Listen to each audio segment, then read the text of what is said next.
우리가 사는 이 세상은 그 어느 때보다도 나라와 민족 간의 전쟁이 많습니다. 우리가 다 아는 것처럼 러시아와 우크라이나 수많은 사람이 죽어나갔죠.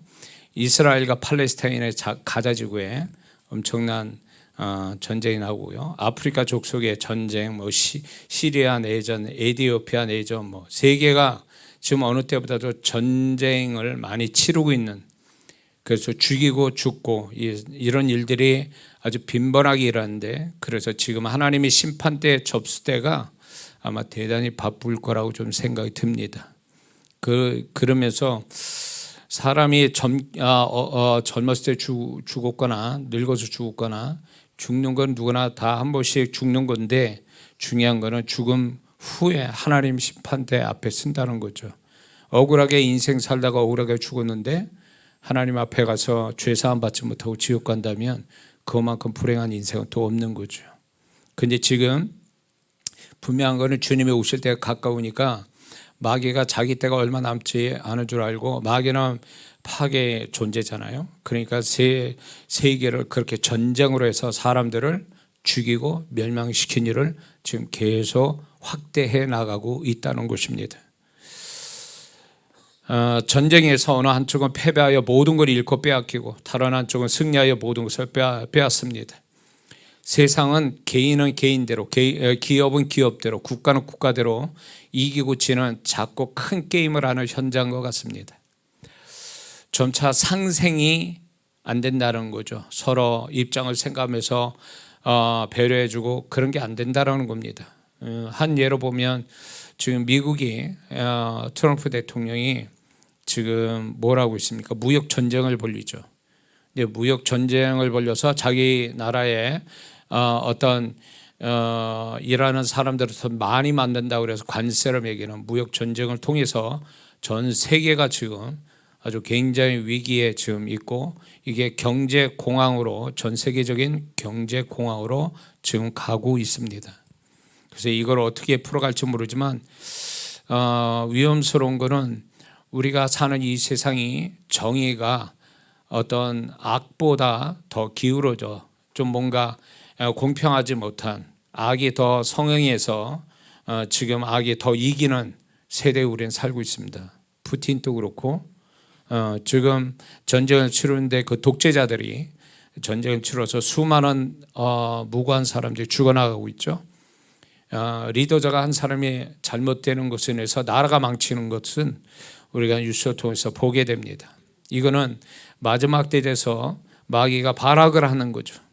독재자, 권력을 가진 자 통해서 정말 사람 목숨을 파리 목숨 같이 만들고, 그리고 한쪽은 죽어나가고 한쪽은 죄악이 없는 죄들을 막 만들어서 사람을 짐승화시키는 이 일을 지금 마귀는 하고 있다는 거죠. 그렇기 때문에 이제 또 이런 게 있습니다. 우리가 경제적으로 아마 더 어려워질 거예요. 더 어려워질 겁니다. 그러나 분명히 우리가 그렇다고 두려워하지 말할 거는, 하나님은 믿는 자를 위한 은혜와 축복은 반드시 어려운 가운데도 있다는 걸 믿어야 될 줄 믿습니다. 근데 이제 사람들이 이제 경제적으로 더 어려워지고 사람은 더 짐승화돼 가고 전쟁은 나고, 이게 마지막 주님의 오심을 위한 전조 현상이거든요. 이러다 적그리스도가 나타나는 거거든요. 나중에 적그리스도가 나타나면 세상에 평화를 가져다 줄 겁니다. 그 적그리스도가 정말 능력이 많아서 세계를 평안하게 만들고 경제를 부흥시키는, 우리는 그 적그리스도가 나오기 전에 들림받아야 됩니다. 이게 복음주의자들의 마지막 때의 어떤 주장입니다. 교회가 주님 오실 때, 공중으로 오실 때 우리가 들림받는 것, 그게 그러고 나서 적그리스도가 나오는 거죠. 그래서 적그리스도를 본 사람은 들림받지 못하는 거죠. 그런 부분에 있어서 우리는 정말로 세상이 너무너무 과거 어느 때보다도 어려운 세상 살고 있는 거 분명합니다. 그런데 분명한 사실은 상대방보다 능력이 크면 이기고 상대방보다 능력이 작으면 지는 것입니다. 분명 이긴 자와 진 자의 결과는 또 크게 다르죠. 그런데 왜 이야기하냐면, 예수님 믿는 우리도 구원받은다면 이기고 지는 영적 전쟁 한복판에 서게 됐다라는 것입니다. 우리는 원래 태어나면서 이미 마귀의 종되고 흑암의 세력에 갇히고 죄에 잡혀 살아 영적으로 영원한 패배자로 태어난 것입니다. 그래서 평생 살아도 이것들을 이기지 못하고 죽어서 지옥 가기로 예약된 불행한 존재들이라는 것입니다. 에베소서 2장 1절과 2절을 보면 너희의 허물과 죄로 죽었던 너희를 살리셨도다.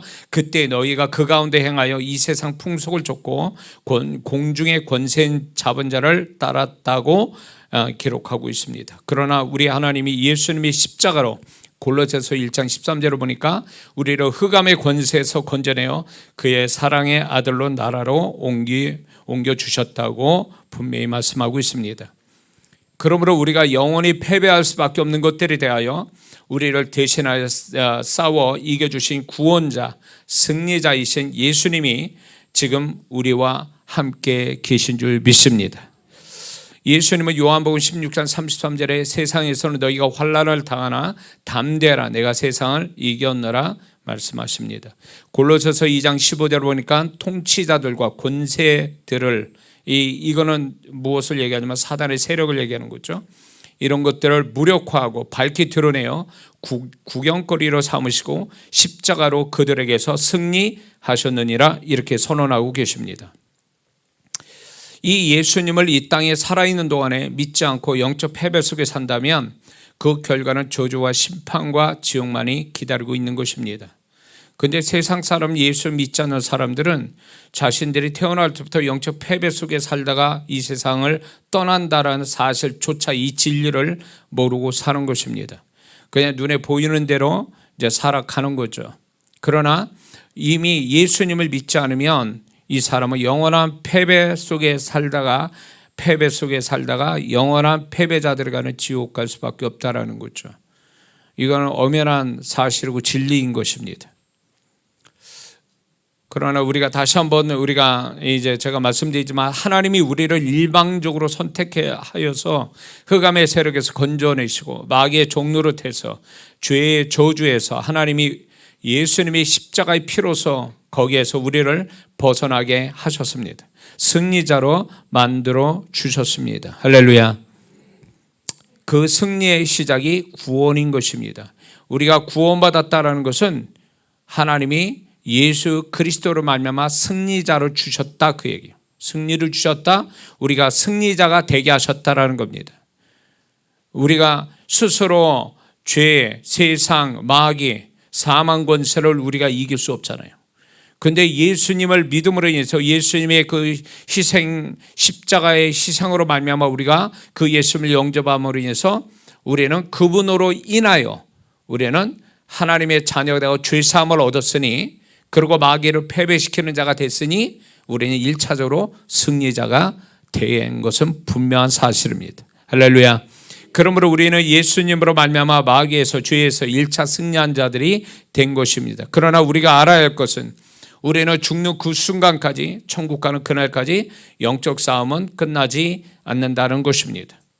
우리가 구원받아 다 끝나는 게 아니라 천국 가는 그날 죽어서 천국문에 들어갈 때까지는 이 땅에서 영적 싸움은 끝나지 않는다는 거죠. 바울도 그 얘기했죠. 마지막 생의 그 시점에서 디모데후서 4장에 나오죠. 내가 선한 싸움을 다 싸우고 싸움도 악한 싸움이 있고 선한 싸움이 있어요. 선한 싸움이라는 건 바로 이런 거죠. 우리가 구원을 붙들고 구원을 잃어버리지 않게 해서 또 승리를 주신 그분에게 더 승리를 맛보면서 이 땅에서 살다가 천국 가야 되는데 이게 바로 선한 싸움이거든요. 바울은 선한 싸움을 다 싸웠다고 그랬습니다. 선한 싸움을 다 싸웠다는 건 선한 싸움을 싸우면서 이겨갔다 그런 얘기겠죠. 그러므로 우리는 이 땅에 사는 동안에 계속 영적 싸움을 통해서 이겨가야만 하는 것입니다. 이거는 분명히 믿는 자 구원을 내주셔서 승리자로 만들어주신 그분의 뜻이고 그분의 구원의 은혜에 보답하는 모습이 이긴 자로 살아가는 것입니다. 만약 믿는 자로서 늘 영적 싸움에서 패배당하고 산다면 그것은 가나안을 약속받았지만 결국 가나안 땅으로 들어가지 못하고 광야에서 쓸쓸하게 죽게 된 광야 1세대가 우리 자신이 될 수도 있습니다. 마귀는 오늘날 우리 주변에 널브러져 있는 죄된 모습을 통해서 우리 안에 연약한 죄성을 건드리고 세상을 통하여 믿는 자를 패배시키려고 애를 쓰고 있습니다.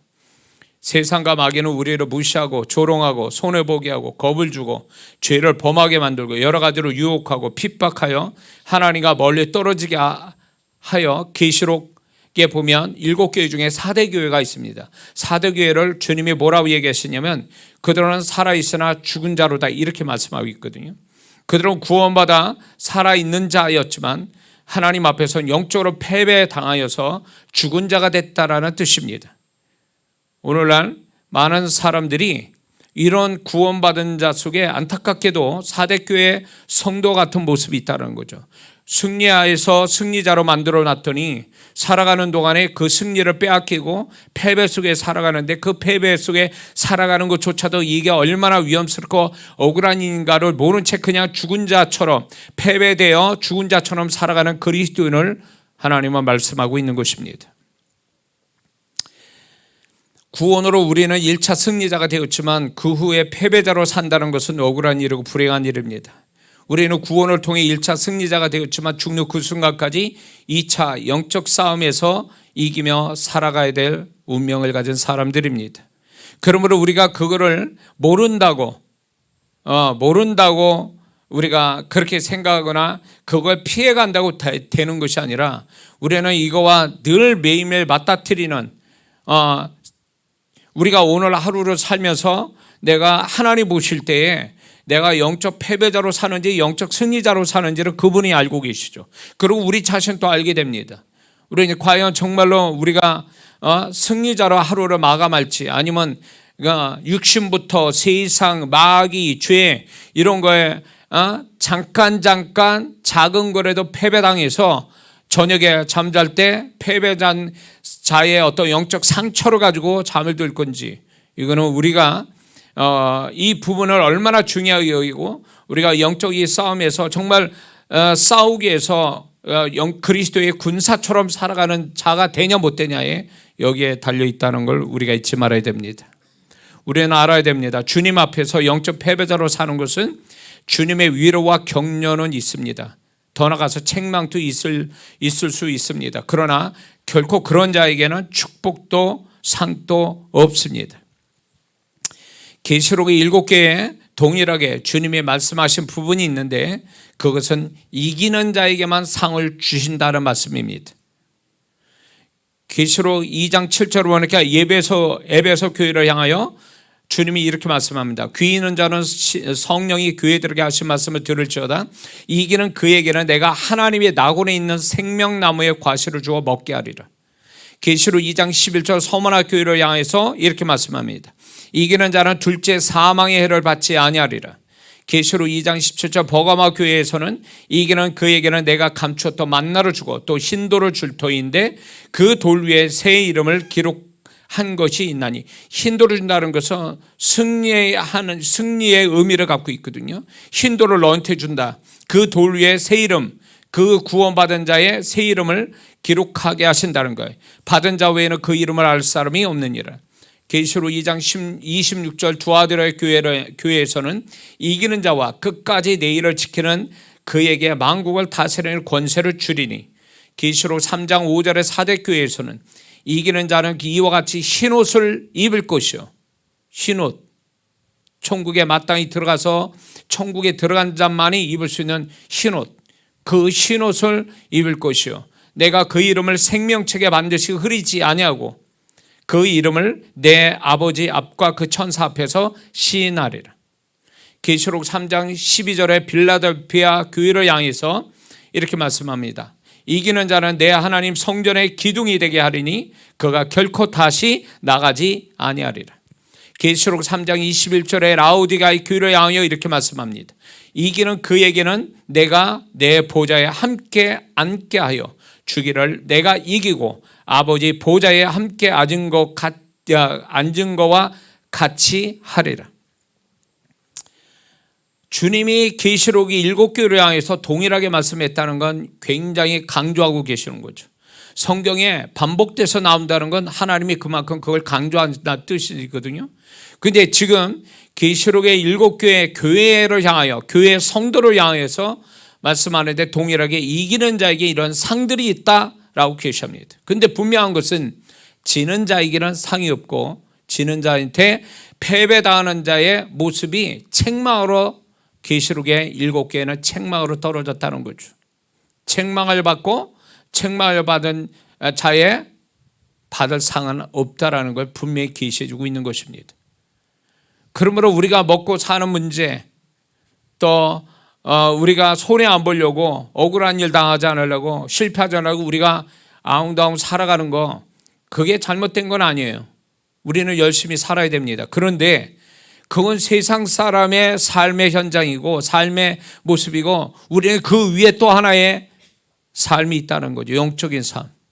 이 영적인 삶은 우리가 보여주는 세상의 이런 삶하고 또 다른 더 치열한, 여기는 예외도 없고 봐주는 것도 없이, 지면은 완전히 진짜 이 패배당하면 이 세상, 마귀, 육신, 죄 이런 거 패배당하면 그 결과가, 대가가 엄청난다라는 거죠. 그런 것이, 이게 영의 세계에서만, 그게 패배당해서 영의 세계에서만 남는 게 아니라 그게 우리의 육의 삶에서 그대로 결과가 나온다는 것입니다.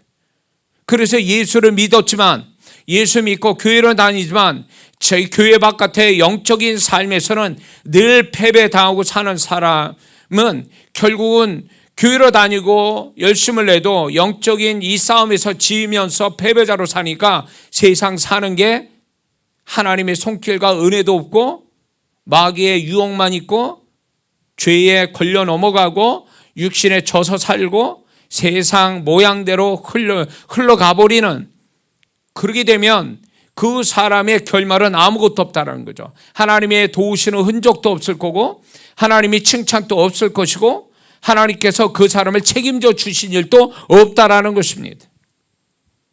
그런데 우리는 너무 이런 영적 싸움에 대해서 심각하게 누가 가르쳐 주지 않고 자기 자신이 또 심각하게 생각하지 않습니다. 그냥 우리가 살아가는 세상에 그냥 편안하게 살고 더 뭔가 더 많아지고 소유물이 많아지면 그걸로 축복받고 잘됐다라고 생각하는 이 생각이 마귀의 어쩌면 우리를 속이는 생각일 수도 있다는 거죠. 사울 왕이, 초대 이스라엘 사울 왕이 겸손한 자였지만, 그래서 그가 백성과 하나님의 뽑혀서 이스라엘 초대 왕이 됐지만 그 후에 그가 어떻게 됐습니까? 그의 육신의 정욕에 이기지 못하고 그 왕의 권력을 가지고 살다가 망한 자가 됐잖아요. 우리가 안 좋은 상황에서도 패배자가 될 수도 있지만 우리가 잘 되는 상황 속에서도 영적인 패배자가 될 수 있다는 거죠. 그렇게 되면 영적 패배자는 주님이 어쩌면 다시금 또 그거를 이기는 자로 만드시기 위해서 위로하고 격려는 해 주실 수 있어요. 그러나 언제까지 위로와 격려만 하시는 게 아니라 계속 패배당하면 나중에는 책망을 하신다는 거죠. 계시록 7교에 나온 그 책망은 하루아침에 잠깐 잘못된 걸 가지고 책망하시는 게 아니에요. 그들의 책망은 이미 하나님이 그들의 7교회들이 2개 빼놓고 정말로 그들이 정말로 늘 패배당하는 것에 대해서 분명히 중간중간에 계속 위로해주고 격려해 주셨을 거예요. 근데 그런 것들을 무시하고 그런 것에 대해서 가볍게 생각해서 계속 패배당하니까 나중에는 그분이 책망하신 거예요. 책망하시고 징계가 떨어진 거죠. 격려와 위로가 이거에 하나님 보실 때 세상 말로 먹히지 않으면 책망으로 갑니다. 책망에도 안 먹히면 그때는 징계로 갑니다. 징계로 가서 패배당한 자들을 다시금 이기는 자로 만드셔서 재조립하는 게 고난이에요. 환난이에요. 사사기에 이스라엘 백성이 사사기에 7년 동안 350년 동안 7번이나 우상 숭배에 빠졌습니다. 못 이겼어요. 패배당했습니다. 이방족 속에 패배당한 것에 대해서 주님이 참고 기다리고 있다가 그들이 계속 그거에 대해서 가볍게 여기고 패배당하는 걸 이기지 못하니까 결국은 이방 족속에 의해서 침략을 받아서 죽고 억압을 받는 세월을 350년 살았다, 그 얘기예요. 7번씩이나. 응? 그러니 우리가 이 영적인 싸움에서 우리가 패배당하는 것들에 대해서 계속 이 패배가 반복이 된다면 나중에는 얘를 살리기 위해서, 하나님이 얘를 살리기 위해서 목숨만 빼고 나머지를 다 다루실 수도 있다라는 거죠. 응? 교회를 안 나온다. 응? 신앙생활 안 한다. 세상 사람처럼 산다. 그럴 때 하나님께서 완전히 패배당한 자들이잖아요. 때에 대해서 교회를 나오지 않는다는 것은 영적 패배자로 완전히 패배자가 됐기 때문에 그런 거예요. 세상이나 죄나 육신에 패배당했기 때문에 교회를 안 나오는 거거든요. 그러면 하나님이 그들을 위로하고 격려도 하고 그렇지 못하면 책망까지 하겠죠. 그런데도 그 눈치를 못 채고 교회를 안 나온다면 그 다음부터는 징계가 들어가는 거죠.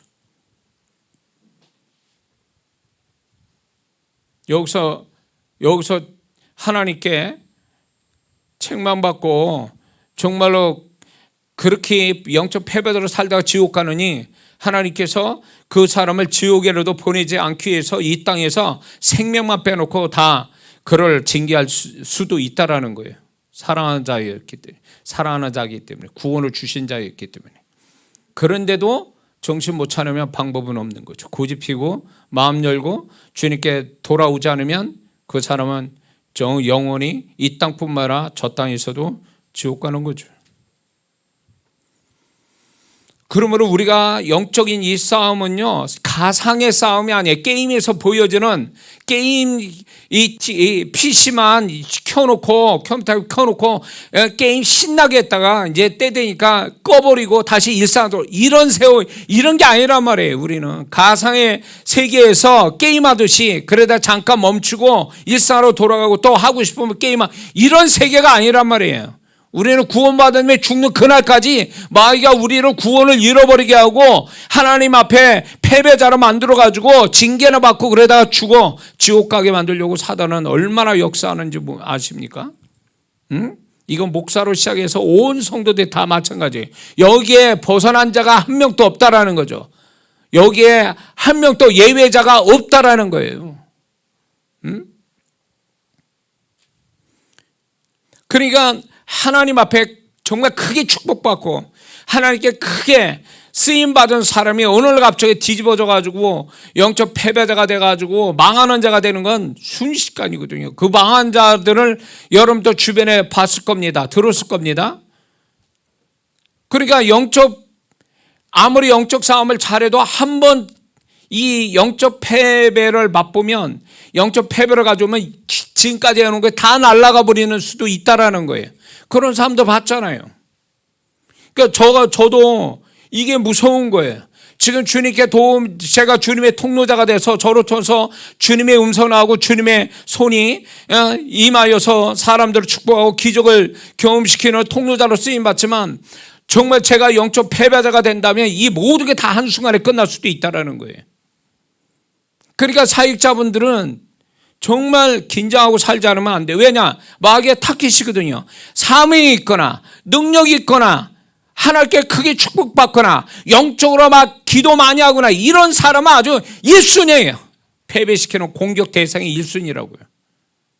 나이롱처럼 교회 왔다리 갔다리 그냥 이런 사람은 이건 대상도 안 돼. 이거는 원래 이제 패배자들이 이제 겨우 이제 목숨만 있어서 그냥 순통만 이 트인 사람은 사단의 싸움 대상도 안 되는 거예요.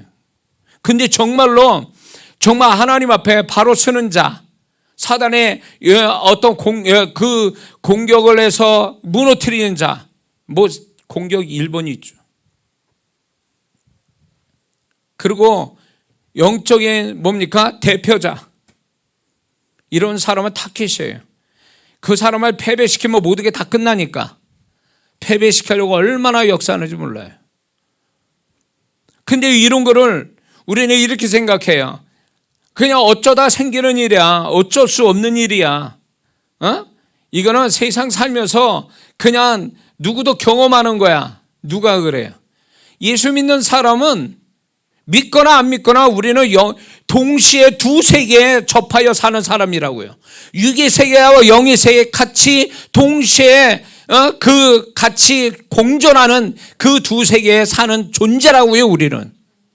그렇기 때문에 영적인 세계, 이 영의 세계는 하나님과 천사도 있지만 마귀와 귀신을 가지고 우리를 넘어뜨려 역사를 한단 말이에요.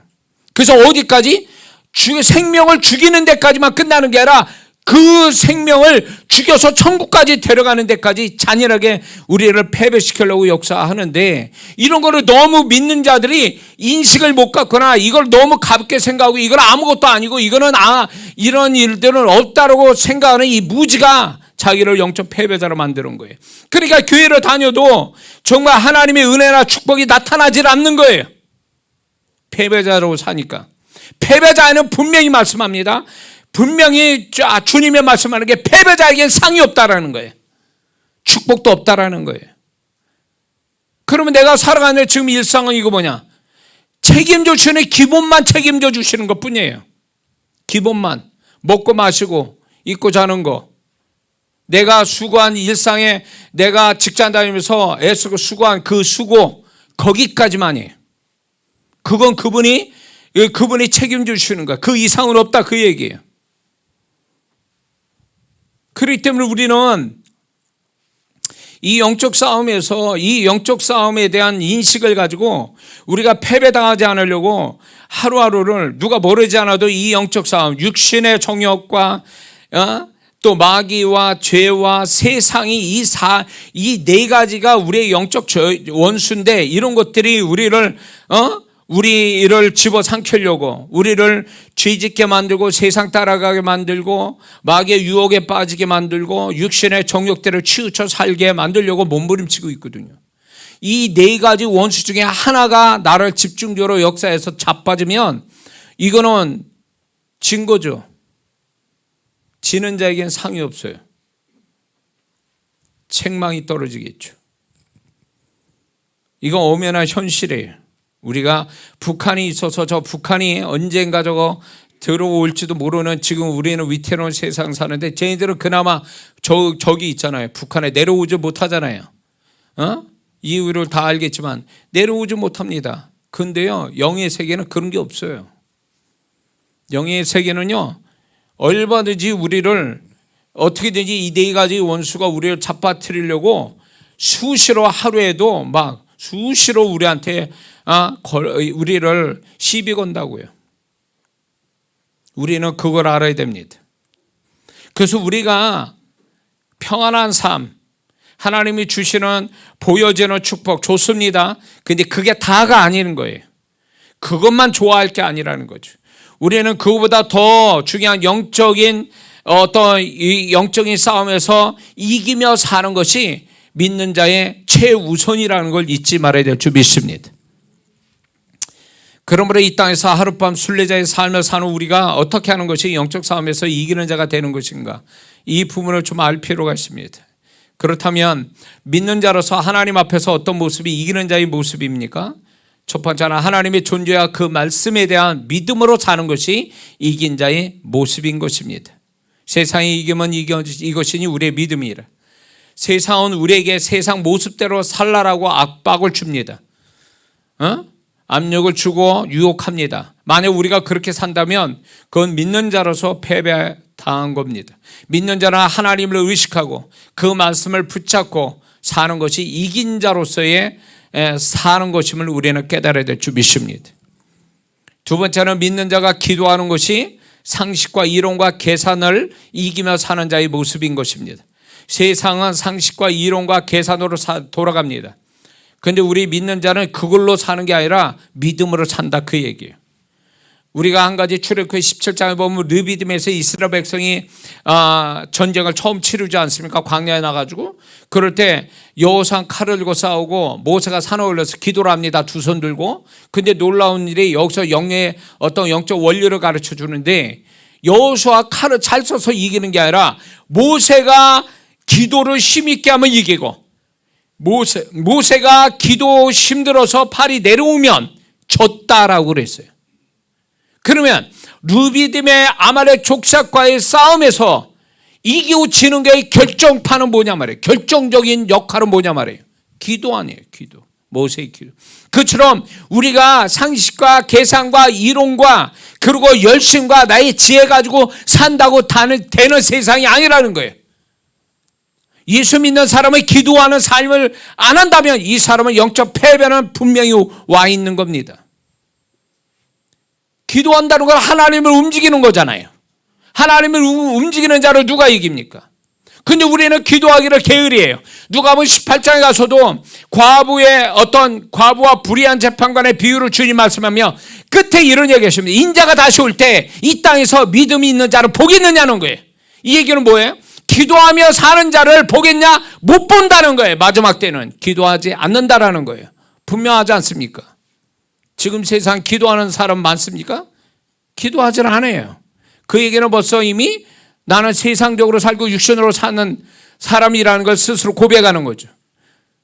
그거는 결국 패배자로 산다라는 얘기와 똑같은 얘기예요. 여호수아 칼을 잘 썼기 때문에 이긴 게 아니었다라는 거예요. 아말렉 족속과 모세의 기도에 따라 이기고 졌다라는 것이 얼마나 중요한 영적 원리를 우리에게 얘기하고 계십니까? 세 번째, 믿는 자로서 악에 지지 않고 선을 행하는 것이 이기는 자의 모습입니다. 로마서 12장 21절을 보니까 악에게 지지 말고 선으로 악을 이기라 이렇게 말씀합니다. 그러므로 예수 믿는 사람은 악을 악으로 갚는 것이 아니라 악을 악으로 이기는 게 아니라 악이 악을 범했다 해도 나는 선으로 그 사람에게 선으로 대하고 선으로 갚을 때 그게 이기는 자의 모습이라는 거예요. 그게 하나님이 이기는 자의 편에 쓴다는 거예요. 진자의 편에 쓰는 게 아니라 이긴 자 편에 서서 계속 이기게 하시고 힘 주시고 은혜와 축복 주신다는 거예요. 네 번째는 그리스도인의 정체성을 드러내는 것이 이긴 자의 모습입니다. 믿지 않는 사람들 속에, 세상 조직 속에 믿는 자로서 그 정체성을 확실하게 드러내는 것이 이긴 자의 모습인 것입니다. 그런데 오늘날 어떻습니까?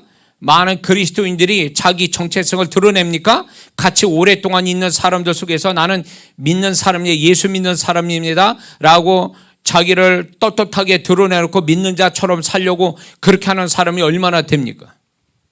만약에 자기가 믿는 자라는 걸 시간이 오랫동안 같이 있는 사람한테도 나타내지 않고 숨긴다면 그 사람은 패배자예요. 그리스도인으로 패배당한 거예요. 세상에 패배당한 거라고요.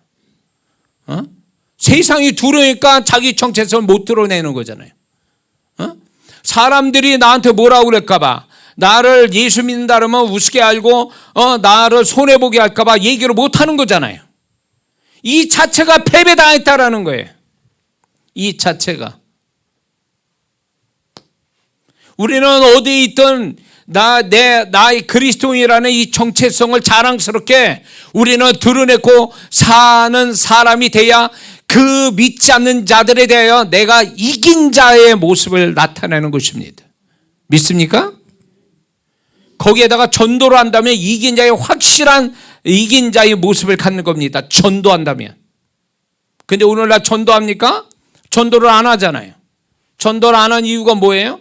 그 영혼을 책임지지 않는다는 얘기고, 그 영혼에 대해서 전도를 하지 않는 거, 그 영혼을 두려워하는 마음을 갖고 있기 때문에 전도 안 하는 거예요. 전도 안 한다는 그 자체가 우리는 어쩌면 내가 정체성, 정말로 우리가 구원받은 자의 하나님 자녀의 정체성을 확실하게 적극적으로 드러내는 게 전도인데, 전도를 안 한다는 그 자체도 어쩌면 그리스도의 정체성을 내가 부인하는 것 같을지 모르는 거죠. 문제인 거죠. 전도는커녕 믿는 자 속에, 그렇게 주변에 같이 오랫동안 있는 사람들에게도 나는 예수 믿으니까 이거 못합니다, 난 이렇게 할 수 없어요, 이런 말을 하지도 못합니다. 자기의 정체성을 담대히 말할 때 오히려 처음에 조롱과 핍박을 받고 손해보더라도 결국은 그렇게 자기의 정체성을 계속 가지고 간다면 세상 믿지 않는 사람들 그걸 인정하게 되거든요. 그거를 존중해 준다고요. 거기까지 가야 되거든요. 근데 그게 잠시 잠깐 우리가 조롱받고 손해볼 거와 두려워가지고 믿는 자의 정체성을 드러내지 못한다면 이미 그 사람은 패배당한 거예요. 영적 패배는 축복이 없습니다. 다섯 번째는 때되어 교회에 나오는 것이 이긴 자의 모습입니다. 애굽에 있는 이스라엘 백성은 애굽에서는 패배자였으나 그들이 그곳에 나와서 하나님이 인도하시는 곳에 있다는 것이 결국 애굽에서 승리한 자의 모습이거든요. 승리했다. 애굽에서 승리했다. 그처럼 우리가 교회 나온다는 게 뭡니까? 이 교회 현장에 나온다는 게 뭐예요? 세상과 구별됐다는 신앙 고백 아닙니까? 교회는 어떻게 보면 구약의 노아의 방주 같은 겁니다. 내가 여기에 나왔다는 것은, 그래서 하나님을 여기서 경배하고 찬양한다는 것은 내가 이 시간에 세상 자리에 있지 아니고 하나님이 임재하신 자리에 왔다는 것, 그 자체가 내가 영적 승리를 했다라는 뜻인 것입니다. 믿습니까? 그러므로 우리가 교회에 나오는 게 우리가 영적 승리자가 되는 건데, 이거를 막 안 나오려고 몸부림치고 억지로 나오고 형식으로 막 예배를 드린 자가 과연 영적인 승리자겠습니까? 하나님 그런 자를 기뻐하지 않습니다. 주일을, 이 날은 즐거운 날이라, 하나님이 정하신 날을 즐거운 마음으로 지키려고 하는 자가 진정으로 주일을 제대로 지킨 자지, 억지로 형식으로 의무적으로 드린 자는 주일의 개념을 아직 못 가진 자예요.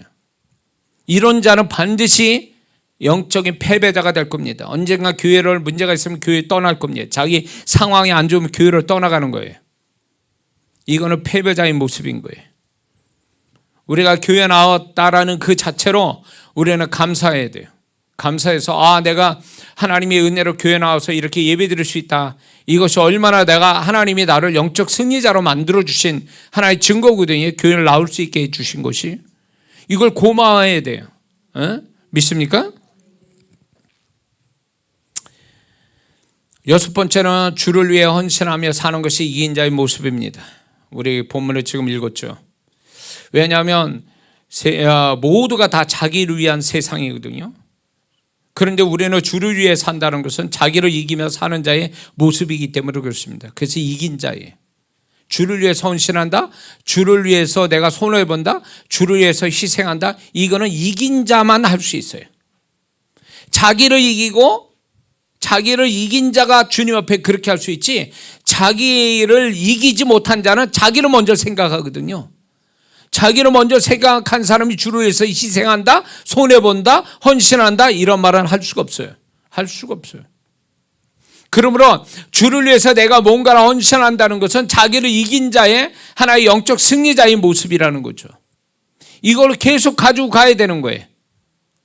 그런데 성도분들이 이긴 자의 삶을 이렇게 사는 거를 기뻐하는 게 아니라, 이렇게 하다 보니까 제자들 같이 세월이 가다 보니까 처음에 주를 위해서 다 버리고 정말 주님의 제자다운 모습을 보였다가 시간이 3년쯤 지나가니까 이제 본전 생각나서, 주님 우리가 다 버리고 주를 따랐으니 주여 우리가 무엇을 얻으리까 하면서 본전 생각나는 거예요.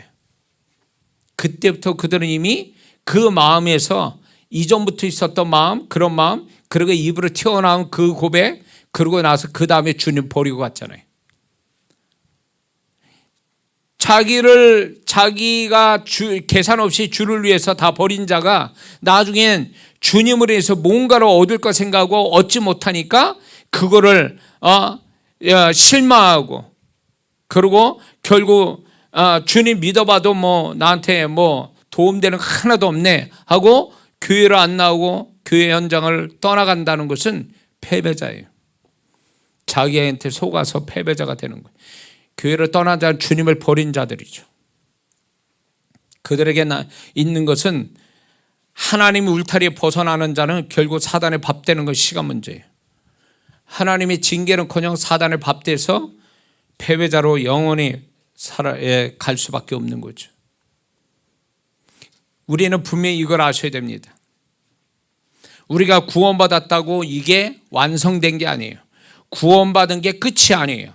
우리가 구원받았으면 그게 모든 것에 이제 새롭게 출발하는 시작점을 알리는 거지 구원이 끝이 아니란 말이에요. 우리가 각자 언제 주님 만날지 모르지만 주님 만나는 그 시간까지는 우리는 긴장하면서 승리자로 살아가는 운명을 가지고 있는데, 구원해 주셔서 나를 승리자로 만들었으면 승리자답게 사는 거예요. 이기며 살아가는 자가 되어야 되는 거예요. 그게 돼야 우리가 천국에 넉넉하게 자격 있게 들어가는 거지, 구원받은 다음에 죽기 전까지 패배자로 계속 산다면 이 사람 천국 들어가기 어려울걸요.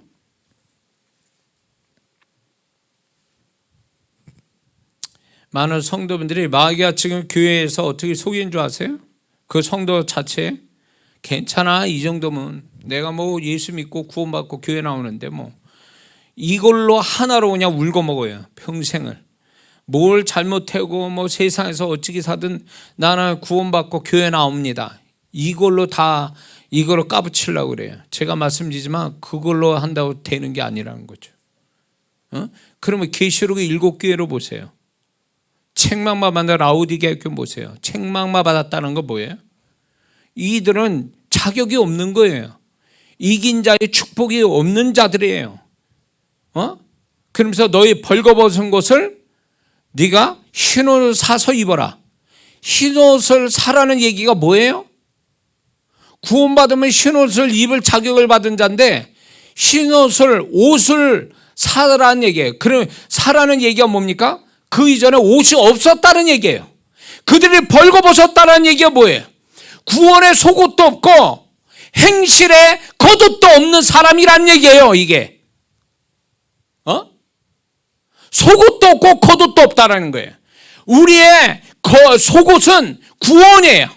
겉옷은 성도의 옳은 행실이에요. 근데 이 두 가지가 없다는 얘기예요. 라우디게아 교인들은 벌거벗었으니까 그들은 구원도 잃어버리고 어쩌면 행실도, 구원을 잃어버리니 행실도 입을 만한 옷이 없다는 얘기예요. 벌거벗었으니 흰옷을 사라는 거 아니에요. 다시 구원받고 하나님께 다시 옳은 행실을 가지라고 하나님 말씀하는 거 아니냐 말이에요. 근데 오늘날 많은 성도분들이 구원의 속옷도 잃어버리고 행실의 겉옷도 잃어버리는 성도들이 많은데도 자기는 그냥 교회 나오니까 나는 하나님이 나를 축복할 거야? 누가 그런 얘기예요? 판단은 그분이 하시는데 성경에 근거가 있잖아요. 너무 마귀는 교회 안에서 방심하게 만들어요. 여유로 부리게 해요. 적당히 수준을 낮춰서 자기는 합격선에 있는 것처럼 생각해요. 그렇게 해서 뭐가 좋은 일이 있겠어요? 그렇게 한다고 신앙이 좋아지겠냐 말이에요. 성령의 지적하심, 성령께서 나로 하여금 더 여기에 머물러 있지 않고 더 주님을 닮아가고 이기는 자가 되기 위해서 계속 푸시하는 게 안 느껴지냐 그 얘기예요. 그분의 지적하심이 안 느껴지냐 그거예요. 저는 어느 때 이런 생각 들어요. 제가 설교를 이렇게 좀 부드럽고 좀 편하게 설교를 할 마음을 가지고 설교를 준비하고 기도하고 강단을 쓰잖아요. 강단에 서서 이제 설교를 하려고 그러잖아요. 그러면 이 앉아있는 영혼들의 상태를 그분이 저한테 계시하는 거예요. 그런데 편하게 설교를 못하게 하세요. 너 그 설교 아니다. 이 성도들은 무지해서 모른다. 지금 내 마음을 모른다. 내가 어떻게 판단하고 내가 어떻게 할지도 모른 채 무감각하다. 그래서 설교를 제 마음에서 이런 게 있어요. 성도분들이 목사님 설교가 무서워요. 뭐 목사님 정말 성격도 저런가 봐요. 막 이런 얘기를 하시거든요. 그게 아니거든요. 근데 제가 강단에 서면 저도 모르게 제가 기도하는 게 지금까지 20년 넘게 기도하는 게 뭐냐면 주님께 잡혀서 주님의 음성을 전달하게 해달라고. 제가 20년 넘게 기도하는 거예요. 지금 이게. 그러다 보니까 제가 강단에서 설교를 할 때 제가 전하면서도 저도 무서워요. 왜? 제가 주님이 아니잖아요. 저는 전달자예요. 여러분과 동일하게 주님의 판단을 받아야 되고 주님의 어떤 지적을 받을 사람 한 사람으로서 저도 여기에 있는 사람인데 역할이 이러니까 하는 것뿐인데, 할 때 주님이 저 안에서 그분의 마음을 읽으면서 제가 이 말씀을 전할 때 주님은 그렇게 생각하시는 게 아니구나. 나는 인간적으로 좀 이렇게 좀 편하게 생각하고 좀 적당히 하고 싶은데 주님은 그게 아니구나. 이게 제가 너무나 많이 아는 거예요. 응? 주님 뭐라면 수준 낮추지 마라. 만약에 너 그런다면 내가 너를 그냥 안 둔다는 거예요. 그래도 제가 주님의 통로자 되고 여러분이 여기에 은혜 받고 영상으로 참여하는 분들이 그래도 축복과 주님의 기적을 보는 이유가 뭔지 아십니까? 주님이 저한테 주신 주님이 바라시는 것에 대해서 수준을 낮추지 않고 그분이 하라는 말씀을 제가 전하니까 그분이 그걸 기뻐하셔서 참여하는 자, 듣는 길을 가진 자들을 그래서 축복하시는 거예요. 아멘 하세요. 만약에 제가 수준을 낮추고 자꾸 수준 낮춘 얘기를 한다고 쳐보세요. 주님이 기뻐하실 것 같습니까? 내 뜻은 그게 아니다. 내가 원하는 메시지가 아니야. 라고 하면 듣는 사람이 축복도 안 되는 거예요. 내가 그렇게 안 하는데 듣는 성도들이 축복이 되겠냐 그 얘기예요. 오늘날 많은 성도분들이 하나님의 엄중한 그 주님의 엄중한 음성을 들으려고 애쓰는 게 아니라 그냥 사람 소리나 아니면 자기가 만들어낸 주님의 어떤 음성에 취하여서 가려고 하는 것이 위험하다는 거예요. 마귀는 그걸 노리는 거예요. 주님은 그걸 원하지 않습니다. 주님하고 다르게 지금 생각하고 있고 그렇게 해서 주님의 진정한 살아계신 주님의 판단을 왜곡하는 그런 성도가 돼서는 안 된다는 거죠. 사실은 여러분보다 제가 더 그분의 판단을 크게 받아야 될 사람이거든요. 저는 전달자이기 때문에. 그러므로 옆 사람하고 비교하지 마세요. 옆 사람 보고 비교해가지고 그 사람보다 내가 낫다서 그거 가지고 우쭐대지도 말라는 거예요. 옆 사람이 나보다 더 잘 된다고 그래서 그거 열등감 가지지 말라는 거예요. 주여 저자는 어떻게 되리까? 너하고 무슨 상관이냐? 그를 내가 정말로 내가 다시 올 때까지 그를 여기에 둔다 한들 너하고 무슨 상관이냐? 왜 그 옆 사람하고 견줘서 자꾸 거기에 주님 또 원하지 않는 판단을 하고 있느냐고. 주님은 그걸 원하는 게 아닌데. 각자 여러분들은 주님이 계시잖아요. 그 주님의 음성을 들어야 됩니다. 그분의 마음을 받아야 돼요. 나를 어떻게 생각하는지 좀 알아보려고 자꾸 그걸 물어야 돼요. 그래서 그분이 나를 어떻게 생각하고 내가 어떻게 해야 될지를 그분에게 각자 지도받아야 돼요. 못 받을 때는 멘토 같은 목사나 은혜스러운 성도들 도움도 되겠지만은 그게 굉장히 중요하다는 거예요. 더군다나 주님의 오심이 가까운 이때는 좀 더 하나님께서 자격 있는 성도, 주님의 자격 있는 준비된 성도를 만들시켜 어떻게 하는지 아세요? 계속 밀어붙이는 거예요. 계속. 그대로 있으면 안 된다. 응? 이렇지 않습니까? 자, 시집갈 처녀가 있어요. 장가갈 청년이 있어요. 얘 날짜 받았어요. 몇 달 후면은 결혼해야 돼요. 그러면 제 아들도 결혼시켜봤지만 준비할 게 많아. 요즘은 부모하고 같이 준비 안 하더만요. 각자 알아서 하더라고요. 편하긴 편하더라고. 저희 때는 그냥 부모가 다 쫓아다니면서 했는데. 근데 준비할 게 너무 많아요. 그것처럼 우리 결혼식에 가까울수록 준비할 게 무수히 많아서 막 그것 때문에 싸움도 나고 뭐 골머리 아프기도 하지만 결국 그렇게 무수하게 준비한 것이 결국은 잘 준비돼서 결혼식을 아름답게 은혜스럽게 잘 맞춰주고 사람들의 축복을 받고 주님의 축복받고 잘 끝나잖아요.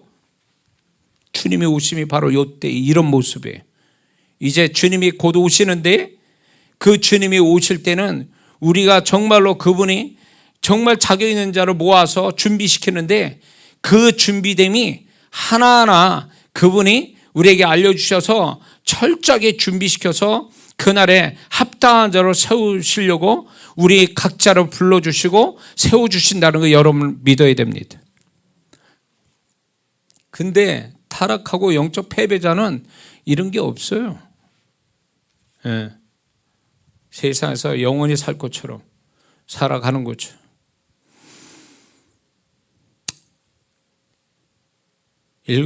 일곱 번째는요, 죄를 버리고 점점 거룩하게 사는 것이 이긴 자의 모습입니다. 점점 우리가 죄를 버리고 죄를 알고 죄를 버리고 점점 그분을 닮아 주님 정말로 거룩함을 가지고 가려고 하는 자. 죄를 어저께는 9개 지고 1개만 이겼어요. 근데 오늘은 8개 지고 2개 이겼어요.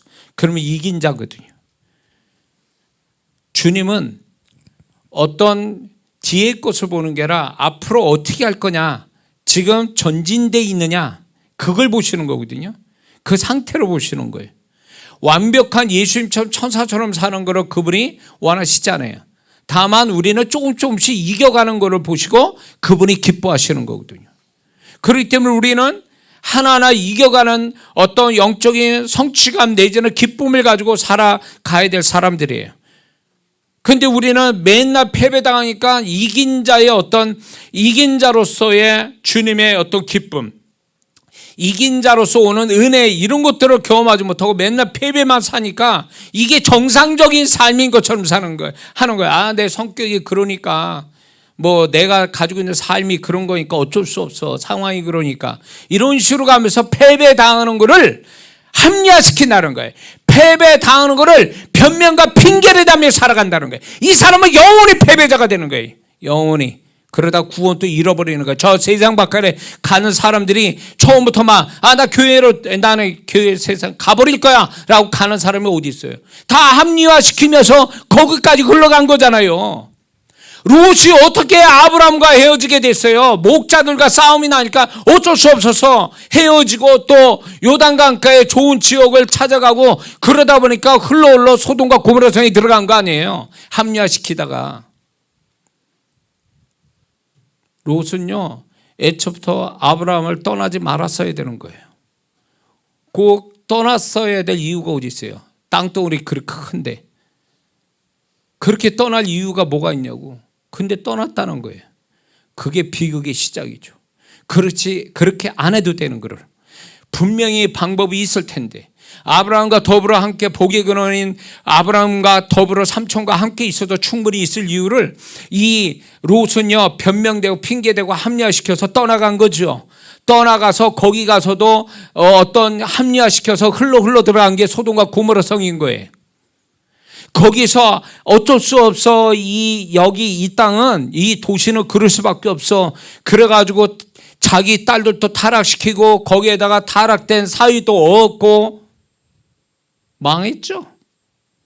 이게 오늘날 계속 주님이 지적하는 거에 이거를 변명되고 핑계대고 합리화시키는 자의 비극이 거기에 있다고요. 이미 구약에서 계시하는 거 아니에요.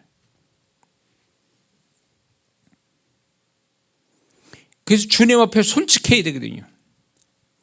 정직해야 되거든요. 그 사람이 은혜를 입고 이기는 자로 가는 지름길은 뭐냐면 그거예요. 솔직하고 정직하게. 하나님, 제가 잘못했으면 제가 졌습니다. 이기게 도와주세요. 이러면서 가야 될 사람이 자꾸 합리화시키고 핑계대고 변명되고 말이에요. 그러면 자기 죽자고 가는 거지, 그게 살자고 가는 게 아니란 말이에요. 롯의 행로로 걷는 거예요, 그게.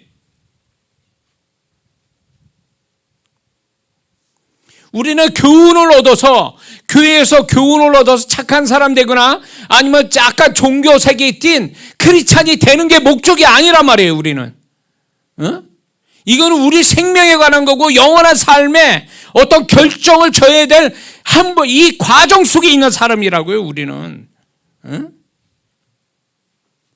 제가 삶과 죽음, 죽어서 천국 가고 이런 부분에 대해서, 천국과 지옥 가는 이런 부분에 제가 주님이 저에게 그런 경험을 시키다 보니까 저 자신도 그걸 경험했고, 그러니까 우리가 살아가는 이것이 정말로 예수 믿는 사람이 여기서 이게 비중을 여기다 다 두고 사는 거예요. 막 하나님 나라에 갈 것을 생각하지 않고 그거를 위해서 살지 않고 이 땅에서 영원토록 살 것처럼 여기에 다 벌려놓고 살 것처럼 사는 이 사람이 얼마나 어리석은 사람이지. 응? 그러면 어리석은 자여 네 예비한 것을 오늘 밤 내가 네 영혼을 채워가며 네가 예비된 것이 누구 것이 되겠느냐. 그렇기 때문에 우리는 가면 갈수록 우리가 좀 더 이런 부분이 저도 뭐 오늘 하루 아침에 다 그렇게 됐겠습니까? 그게 아니라 주님을 상대하다 보니까 그리고 말씀을 이제 문자로 보고 기억에서 지식으로 보는 게 아니라 그 말씀 자체가 막 어떤 엄청난 값을 가져서 나한테 와 닿을 때 이런 게 더 명확해지는 거죠. 그게 이제 제 신앙과 제 존재를 명확하게 만들어주는 거죠. 여덟 번째는 타락한 혼의 요청 따라 살지 않고 영혼의 잘됨을 위해 사는 것이 이긴 자의 모습입니다. 그래서 정말 영혼이 잘됨을 위해서 잠도 안 자고 기도하고 바쁜데 교회 오고 봉사하고 다 이게 영혼의 잘되는 자의 모습이잖아요. 타락한 혼의 요청 따라 자자 졸자 친구 만나자 TV 앞에서 살자 이것저것 뭐 이렇게 저렇게 그게 뭡니까? 그게 타락한 혼의 요청대로 사는 거죠. 하나님이 원하는 요청대로 사는 게 아니라 자기 영혼의 잘됨 위해서 살려고 몸부림치는 게 아니라 자기의 타락한 혼을 만족시키며 사는 것은 패배하는 거죠. 아홉 번째, 세상에서 넘어지고 실패하고 패배했을지라도 주를 의지하여 다시금 일어서는 것이 이긴 자의 모습입니다. 잠언서 24장 16절을 보니까 대저 의인은 7번 넘어질지라도 다시 일어나려니와. 그러므로 넘어지고 안 되고 잘못되는 것이 잘못되고 잘못된 것이 패배한 것이 아니라 그 상황에서 다시금 소망과 힘을 내지 않는 것이 패배당하는 그런 거죠. 그러나 패배된 상황에서 자기 잘못이 또 어떤 간에 패배된 상황에서 다시금 시작하거나 소망을 갖는 것이 이긴 자의 모습이라는 것입니다. 그러므로 예수 믿는 사람은 자기 잘못이든 상황이든 뭐든 간에 잘못해서 이렇게 됐다 할지라도 거기서 엎어진 상태에서 그냥 거기서 있는 게 아니라 그래도 주님을 의지해서 좋으신 주님을 붙잡고 다시 일어서는 거, 이게 이긴 자라는 거예요. 믿습니까? 그래서 믿는 자가 실패하고 어렵고 힘들어서 잠깐은 한숨 쉬고 원망스러운 말도 할 수는 있어요. 그런데 그게 언제까지 계속 가면 이 사람은 패배자라는 거예요. 그러면 안 된다라는 거예요. 잠시는 우리가 육신이 연약해서 그럴 수 있어요. 그러나 그게 계속 간다면 이 사람은 자기 스스로가 나는 패배자요라고 하나님께 인정하는 거예요. 패배자는 은혜도 없고 축복도 없다는 거 아십니까?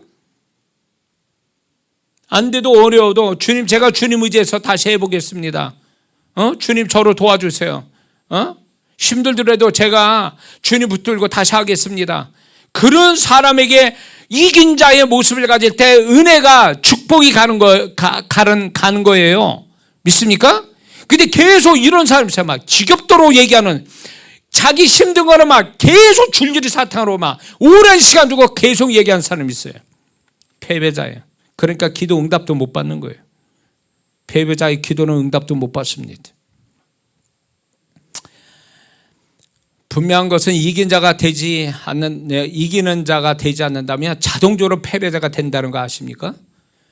이기기 위해서라도 우리는 패배하는 데서 계속 뭔가 이기려고 자꾸 몸부림쳐야 이기는 자가 되지 이기지 않으면 자동적으로 패배자가 되는 거예요. 런닝머신에 돌아가는 데 있어서 멈추면 어떻게 됩니까? 뒤로 자빠져 사고 나는 거예요.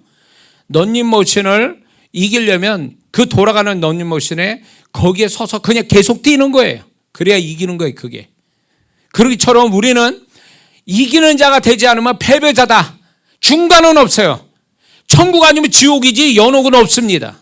그처럼 우리는 이기는 자가 돼서 축복을 받든지 패배자가 돼서 은혜와 축복이 사라지든가 둘 중에 하나예요.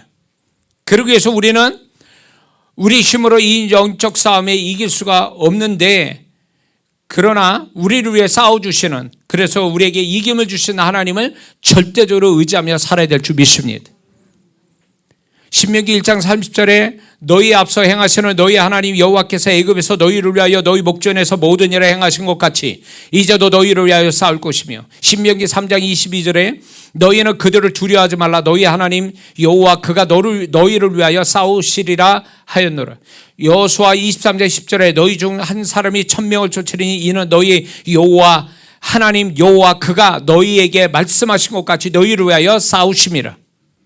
출애굽기 17장에 르비딤의 아말렉과 싸운 끝에 뭐라고 고백합니까? 모세가 여호와니시, 승리 주신 하나님, 그분은 우리를 위해 싸워주시고 싸워주실 뿐만 아니라 이겨주신다는 거예요.